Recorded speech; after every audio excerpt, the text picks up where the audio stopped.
नमस्कार, कशिश न्यूज के social media platform पर आप सभी का स्वागत है और मैं करिश्मा आपके साथ। फटाफट अंदाज में नजर डालेंगे आज की 5 बड़ी खबरों पर और सबसे पहले बात करेंगे कर्नाटक की कि कर्नाटक में मुख्यमंत्री कौन होगा। जी हां, आपको बताया कि कर्नाटक में मुख्यमंत्री को लेकर कांग्रेस में अभी भी उठापटक जारी है। कांग्रेस अध्यक्ष डीके शिवकुमार सीएम बनने पर अड़ गए हैं। पहले इस तरह की खबरें आई थी कि डीके डिप्टी सीएम कर्नाटक प्रदेश कांग्रेस अध्यक्ष और 2 मिनिस्ट्री लेकर मान गए हैं। आलाकमान सिद्धारमैया को सीएम बनाना चाहते हैं और उन्होंने डीके के सामने 3 फॉर्मूले रखे थे। अब खबर आई है कि वो किसी पर भी सहमत नहीं है। डीके ने हाईकमान से कहा है कि लोकसभा की 20 से 22 सीटें वे जितवा सकते हैं। इधर सोनिया और राहुल गांधी के बाद अब डीके को समझाने के लिए प्रियंका गांधी को जिम्मेवारी सौंपी गई है। फिलहाल बेंगलुरु में चल रही शपथ ग्रहण की तैयारियां रोक दी गई है और इससे पहले डीके ने कहा था कि अगर कांग्रेस अध्यक्ष मल्लिकार्जुन खड़गे को मुख्यमंत्री बनाया जाता है तो उनकी लीडरशिप में काम करने को तैयार हैं। और अब बात जातीय गणना की तो बिहार में जातीय गणना को लेकर सुप्रीम कोर्ट में होने वाली सुनवाई आज टल गई है। वहीं आपको बताएं कि सुप्रीम कोर्ट के जस्टिस संजय करोल ने इस मामले में सुनवाई से खुद को अलग कर लिया है। जस्टिस करोल 6 फरवरी को सुप्रीम कोर्ट में पदोन्नत होने से पहले पटना हाई कोर्ट के मुख्य न्यायाधीश थे। उन्होंने कहा कि इस मामले को हाई कोर्ट में निपटाया था और अब इस मामले में नई बेंच का गठन किया जाएगा। दरअसल पटना हाई कोर्ट ने बिहार में हो रही जातीय गणना पर 3 जुलाई तक के लिए रोक लगा दी थी। अपने आदेश में पटना हाई कोर्ट ने राज्य सरकार को यह भी निर्देश दिया था कि जितना डाटा जमा हो चुका है उसे सुरक्षित रखा जाए। तो बिहार में बागेश्वर धाम वाले बाबा धीरेन्द्र शास्त्री का 5 दिवसीय हनुमान कथा का आज यानी बुधवार को समापन हो गया। भक्तों की भारी भीड़ इस हनुमान कथा में देखी गई।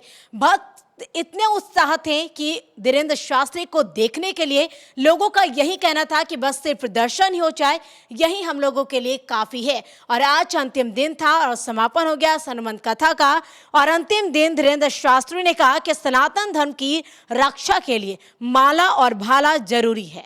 जब तक शरीर में प्राण रहेगा बिहार आते रहेंगे। कथा के अंतिम दिन बिहार और बिहार वासियों को भक्ति के रस में सराबोर कर दिया। बाबा ने मंच से पोस्टर फाड़ने को लेकर नसीहत देते हुए कहा कि धीरेन्द्र शास्त्री बिहारियों के दिलों में बस गए हैं। पोस्टर फाड़ने से कोई असर नहीं होने वाला है। वहीं बिहारियों को पागल कहे जाने पर तेज प्रताप के आरोप का जवाब देते हुए पागल कहने का मतलब मेंटल नहीं होता है।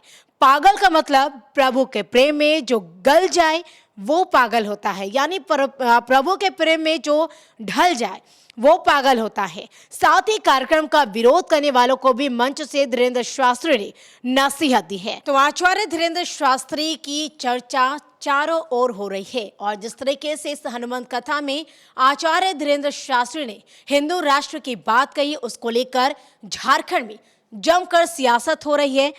वहीं कांग्रेस विधायक इरफान अंसारी ने कहा कि एक पार्टी को लाभ पहुंचाने के लिए बाबा प्रचार कर रहे हैं।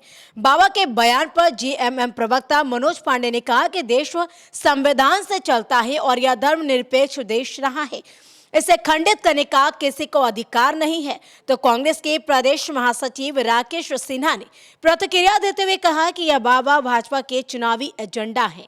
इस पर बीजेपी विधायक सीपी सिंह ने कहा कि जनता को हिंदुत्व की बात करना अच्छा लगता है तो इसमें हर्ज ही क्या है। तो नई शिक्षक नियमावली को लेकर शिक्षक संघ में उबाल की स्थिति है। हम बात कर रहे हैं नई शिक्षक नियुक्ति नियमावली जो सामने आई है उसको लेकर, क्योंकि जब से यह नई शिक्षक नियमावली आई है तब से शिक्षक संघ लगातार आक्रोशित नजर आ रहे हैं और एक के बाद वो कह रहे हैं कि इसको लेकर प्रदर्शन किया जाएगा।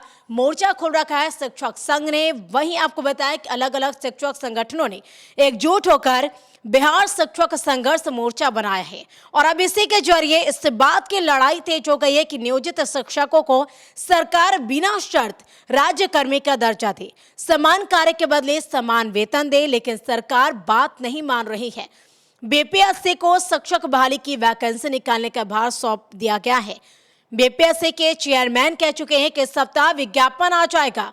शिक्षकों का चरणबद्ध आंदोलन बिहार में चल रहा है और दूसरी तरफ शिक्षा विभाग ने मंगलवार को पत्र जारी कर आंदोलन करने वाले शिक्षकों को कहा कि सरकारी कर्मी नियुक्ति नियमावली के विरोध में किसी भी प्रकार के धरना प्रदर्शन या अन्य सरकार विरोधी कार्यक्रमों में हिस्सा लेते हैं तो उनके विरुद्ध नियमानुकूल कार्रवाई की जाएगी। वहीं शिक्षा विभाग के पत्र के बाद शिक्षकों का आंदोलन और अधिक तेज हो सकता है, क्योंकि ये कहा जा रहा था कि 20 मई को जो शिक्षक संघ है इसको लेकर वो विरोध जताएंगे, लेकिन इस बीच जिस तरीके से मंगलवार को शिक्षा विभाग के अपर मुख्य सचिव ने बड़ा आदेश दिया कि अगर किसी तरीके से जो ये कुछ कार्यक्रम किए जाते हैं नई नियमावली के विरोध को लेकर तो उस पर बड़ा एक्शन होगा।